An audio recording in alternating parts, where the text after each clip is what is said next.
So we're looking here at mid-range drones.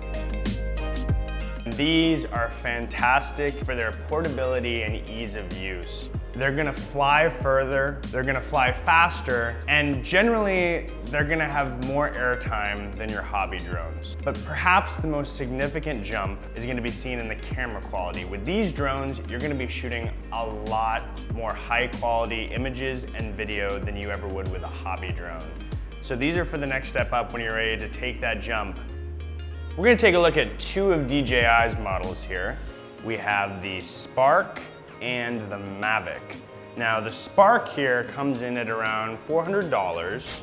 It shoots 1080p HD, and one of our favorite features about this little guy here is you can launch it and control it with your hands. It has about a 16-minute flight time, and if the whole hand gesture control system isn't for you, that's okay. You can also use your smartphone, or it comes with a little remote as well. Over here we have the Mavic, which comes in around $900.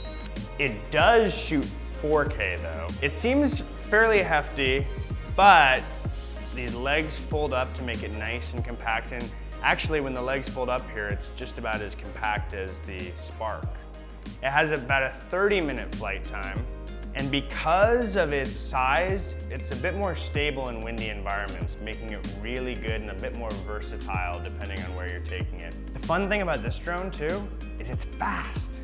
So if you're looking for a drone that can really zip and race, this drone can go about 40 miles an hour, which is significantly more than even the Spark over here.